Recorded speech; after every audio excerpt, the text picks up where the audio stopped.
โอ้แบ่หลายเนาะบ้านนี่เนาะเขาไปเรียกเลย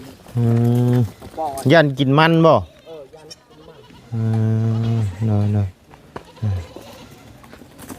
เฮ็ดหัวอ้อมบ้านไปเลยนี่เนาะ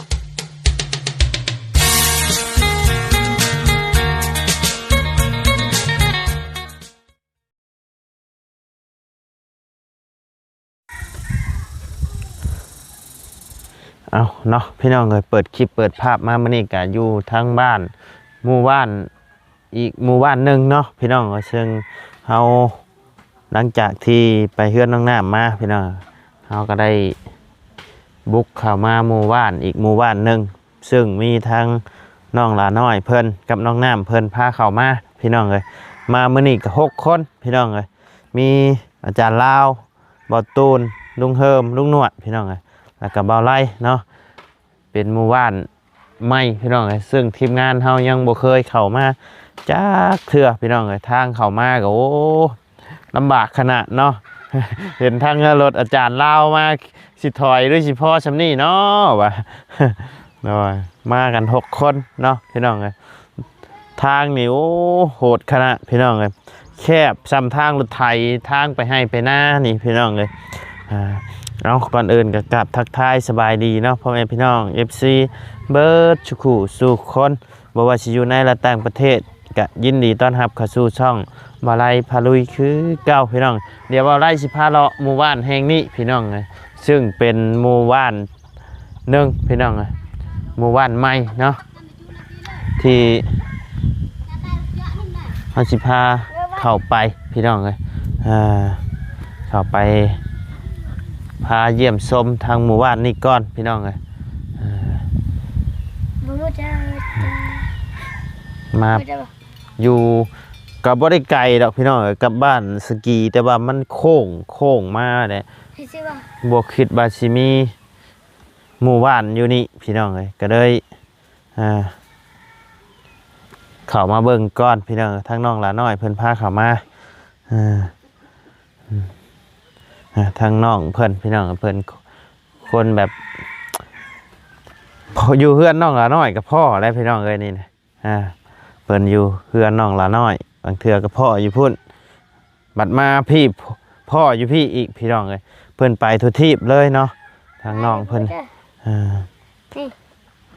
โดยโดย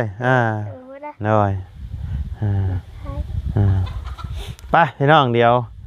เราจะพาเข้าไปเบิ่งหมู่บ้านแห่งนี้พี่น้องเลยว่าเป็นหมู่บ้านอย่างเนาะเดี๋ยวไปถามทั้งชาวบ้านเพิ่นเบิ่งเนาะพี่น้องเลยถามทั้งน้องเพิ่นบ่รู้เรื่องหรอกพี่น้องเลยไปชาวอยู่ชัยกับพ่อนี่พี่น้องบางเทื่อนี่เห็นเท่านี่ก็ตบบ่าอยู่แปะเพื่อนแหละพี่น้องเลยชื่อว่าไหนไรเจ้าน่ะชื่อไหนเจ้าบุญให้โอ้ใช้เฮือนเจ้าอยู่ใช้บ่มีเฮือนบ่มีบ่รู้เรื่องพี่น้องเลยเพิ่นไปผู้ไปโดย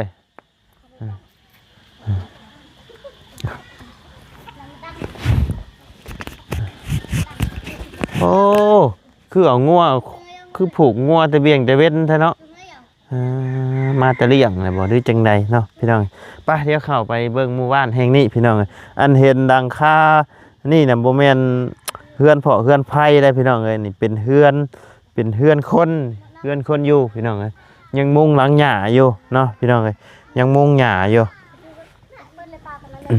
หมู่บ้านแห่งนี้ยังมุงหลังหญ้าอยู่เนาะแต่ก็ยังบ่มีไฟฟ้าได้พี่น้องเอ้ยหมู่บ้านนี่ซ้ำกันกับบ้านห้วยยืงเนาะ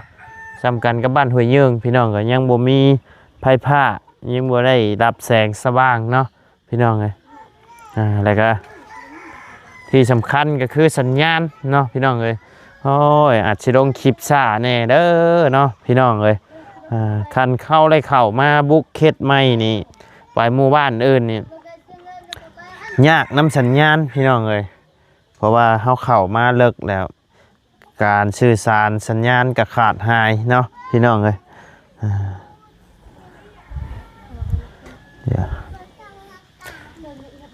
ซึ่งอยู่บ้านสกีนี่ก็มันบ่มีอยู่แล้วพี่น้องเอ้ยติดทางวัดข้ามมาพี่ก็บ่มีอีกเนาะไปเดี๋ยวเข้าไปเบิ่งก่อนพี่น้องเอ้ยหมู่บ้านนี่เอานี่พี่น้องเอ้ยเรือนซานเพิ่นเนาะยังใส่เนื้อนี่อยู่เนาะ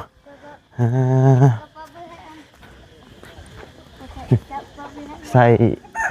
ผ้ากระจาดมุงนังหญ้าเนาะหน่อยเถอะ băng đây hình chợ đây này chợ này cái cây này chợ น้อยสบายดีล่ะอันนี้เป็นเฮือนเจ้าบ่นี่ men เจ้าอยู่กับไผนี่ อยู่ผู้เดียวไผฉานี่นะผัวได้ฉะไปใช้ผัวไปให้เฮ็ดเวียกบ่หรือว่าแนวใด phải hết việc phải có bao hư phải cả เอ้าอยู่นำกันเพิ่นบ่ได้บอกบ่ฉะ nó để bỏ อ๋อบ้านนี่เพิ่นเอิ้นว่าบ้านหยังกันนี่นะ ban băng ơi บ้านบังเอยมีจักหลังคานี่ chắc phải có thân dù เจ้าบ่แม่นคนบ้านนี่บ่ men เจ้าอยู่บ้านไหนจัน phải dù ban cân khức ฮะ ban cân khức บ้านแกงคึบอยู่ทางไหนบ้านแกงคึบบัดนี้ฮะ thằng nó đây là ทางวีระ men โอ้แล้วมาได้มีครอบมีครัวอยู่พี่เนาะโดยอันนี้เป็นใครเป็นน้องยาบ่นี่นะ hoe โมแมนเพิ่นมาแต่บ้านไรนี่นะ để ban ski บ้านสกีมาแต่บ้านไปอยู่บ้านสกีก็เห็นเพิ่นอันนี้นะมาพี่ก็ยังพ่ออยู่เนาะเพิ่นมาเล่นพี่บ่เพิ่นมาเล่นน้ำไผ่นะ เขามาเล่นอยู่บ้านนี่แหละ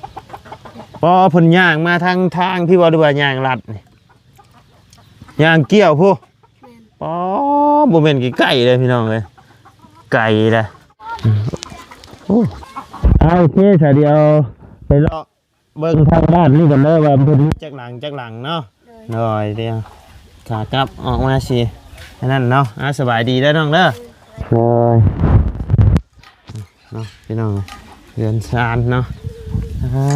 โทษใส่เด้ทาง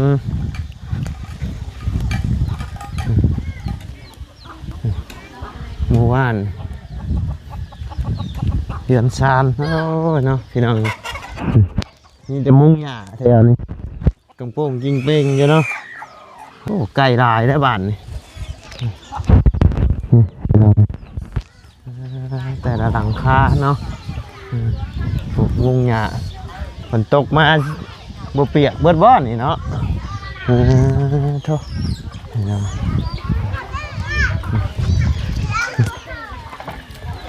มนมาแล้วพี่น้อง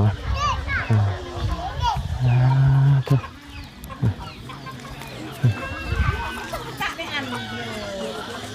โอ้พี่น้องโอ้ทางน้องน้ำเบาบุญอย่างเพื่อนพี่น้องเพื่อนพามาเนาะบ่ฮู้ว่าหมู่บ้านนี่มีจักหลังคาเนาะเดี๋ยวจังถามเบิ่งพี่น้องเลยโอ้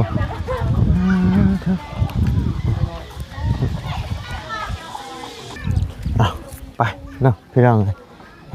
เดี๋ยวสิลองถามเบิ่งทางในบ้านเพิ่นก้อนพี่น้องเห็นทางเพิ่นมาเพิ่นซี่มาพี่มาเฮือนในบ้านเนาะมามีจักหลังคาเนาะพี่น้องมีจักหลังคาเดียวที่เอาถุงยังชีพที่ทางเอื้อยเพิ่นพาเงินมาแหละพี่น้องที่ได้ว่าสิแจกจ่ายเป็นดังเฮือนพี่น้องแต่มาหมู่บ้านนี่โอ้มีแต่เฮือนหลังน้อยๆเนาะพี่น้องคันมันมีบ่หลายทางบ่หลายก็สิได้แจกอยู่นี่ให้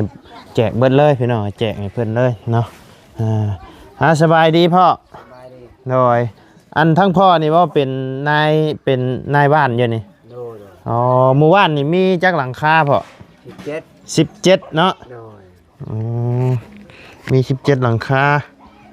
โดย17หลังคาเนาะเดี๋ยวอันบอกให้เพิ่นมาแต่ละหลังคาแล้วมาเอาของแจกเด้อพอเด้อเดี๋ยวทางลูกสิมาแจกถุงยางชีพให้เด้อเป็นไอ้หมักพริกเป็นนัวนี่แหละเด้อเป็นหมักพริกเกลือเป็นนัวนี่แหละ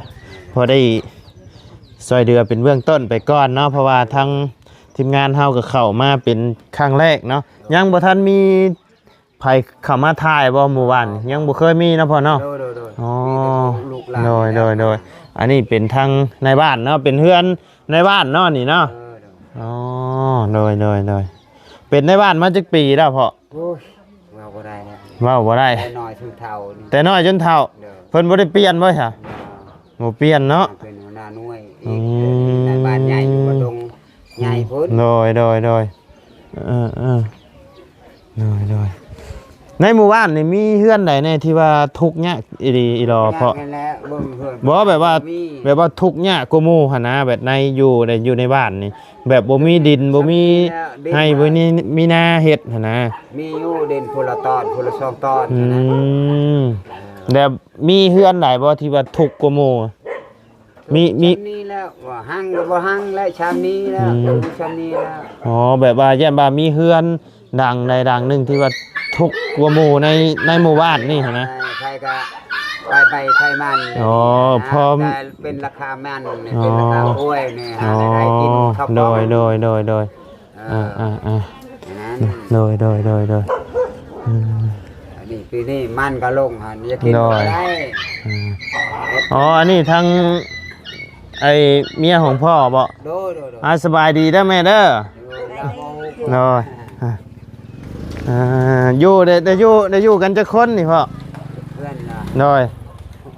6 คน 6 คน โดยหมดข้าวพัว 8 คน ลูก8 คน โดย เอาผัวมีครอบครัวไปแล้วเนาะ โดยที่อยู่ในพอ ยังเหลืออยู่สิ โดย ลูกผู้หญิงหรือผู้ชาย ผู้ชายช่องผู้หญิงช่อง ผู้ชายชองผู้หญิงชอง โดย อ๋อแต่เพิ่นมีครอบครัวแหละมีจักคนแล้วที่มี ครอบครัวผู้ชายผู้หนึง แล้วก็ที่ยังอยู่น้ำนี่เพิ่นท่านได้มีบ่ โดย อ๋อโดย อายุ14 15 อ๋อโดยมีแต่ว่าทั้งพ่อน่ะไปบอกเพิ่นมาแต่ละหลังคาหลังหนึ่งต่อคนเด้อมาเอาของแจกเนาะโดยเดี๋ยวสิแจกถุงยังชีพให้เด้อพอเด้อหมู่บ้านนี่มี17หลังคาเนาะโดย ยายที่แรกว่าไรว่าสิแจกเป็นเคสเอาพี่น้องเลยแต่ว่า ยาย เบิ่งแล้วคือสิแต่ละหลังคาก็คือสิขาดแคลนหลายอยู่เนาะเขาซอยเดือเป็นเบื้องต้นเป็นก้อนพี่น้องเพราะว่าเขามาครั้งแรกพี่น้องเลยเขามาครั้งแรกเนาะ น้าตามาดงมานะเป็นหนึ่งยอดเป็นนัวมุกกครัวมาดงมานะไม่มาตาแม่เลยแม่กับพ่อก็จ้าแม่ตา น้อย ตัวย้อนเจ้าตัว เป็นนัว เพราะว่าเครื่องของเฮาก็บ่ได้มีเข้ามาหลายพี่น้องเลยเข้ามาเบิ่งก้อนเนาะว่าสภาพความเป็นอยู่หมู่บ้านนี่เพิ่นเป็นอยู่จังใดเนาะก็ถือว่าหมู่บ้านนี่ก็บ่ใหญ่เนาะมีอยู่17หลังคาพี่น้องโอ้ยทางเข้ามาลำบากขนาดพอลำบากลำบากขนาดเลย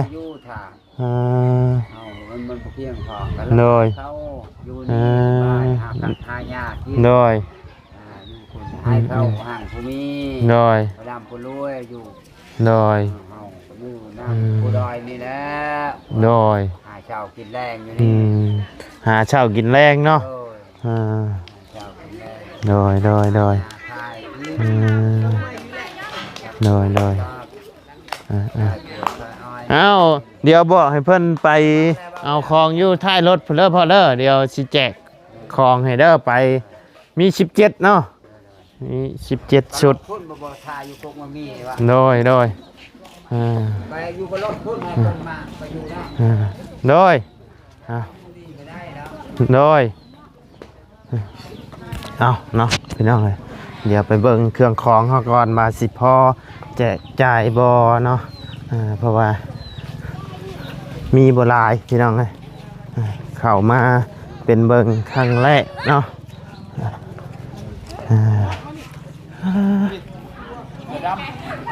โอ้แบ่หลายเนาะบ้านนี่เนาะ เขาบ่ได้เมียพวกนั้น อื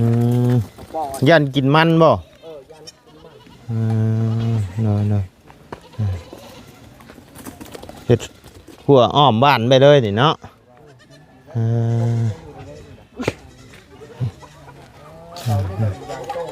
ว่าเนาะงดเด้อ อ้าวเนาะพี่น้องเอ้ยฮ้อนแห้งมื้อนี้เข้ามาเป็นเขตหมู่บ้านใหม่เนาะพี่น้องเอ้ยหมู่บ้านอีหยังล่ะจำบ่ได้อีกแล้วพี่น้องเอ้ยเดี๋ยวจังสิให้ทางบาบุญเพิ่นขับรถเข้าไปในพุ่นพี่น้องเอ้ยสิเจือกแจกเครื่องแจกของเนาะให้ทางชาวบ้านเพิ่นพี่น้องเพราะว่ากะบ่ได้หลายเนาะ17หลังคาพี่น้องแต่ว่าสิได้อยู่ประมาณ15สุดเครื่องอะเนาะพี่น้องแต่ว่าบ่ได้สิเอาเป็นมาม่าให้ไปนํเนาะเอาเป็นมาม่าให้ไปนํ2สุดพี่น้องเอ้ยเพราะว่ามันบ่พอเนาะพี่น้องไผสิเป็นผู้โชคดีได้มาม่าเนาะว่านั้นพี่น้องโอเคเนาะพี่น้องสำหรับคลิปแจกของรอติดตามในคลิปหน้าเนาะพี่น้องเอ้ยสำหรับคลิปนี้ทางบ่ไล่ก็สิได้ขอจบคลิปลงไปเพียงสำนี้ก่อนเด้อพี่น้องเด้อถ้ารอเบิ่งบรรยากาศเนาะว่าสิคึกๆสำใดพี่น้องเอ้ยการแจกเครื่องแจกของอยู่บ้านหมู่บ้านใหม่เนาะพี่น้องเอ้ยซึ่งทางทีมงานบ่เคยเข้ามาจักเทื่อพี่น้องเอ้ยคันยามให้ยามหน้ายามผ้ายามฝนตกหนักๆนี่แม่นเข้ามาบ่ได้เลยพี่น้องเอ้ยหมู่บ้านนี่ทางลำบากขนาดเนาะโอเคเนาะพี่น้องสำหรับคลิปนี้ก็ล่ำลาแล้วพี่น้องเอ้ยเนาะพบเจอกันในคลิปหน้าขอบคุณพ่อแม่พี่น้องและ FC เบิร์ดสุคนเนาะที่เข้ามาติดตามและรับชมทางช่องบ่ไล่พะลุยเนาะพี่น้องสำหรับคลิปนี้ก็ล่ำลาแล้วพี่น้องสบายดีเด้อเนาะไป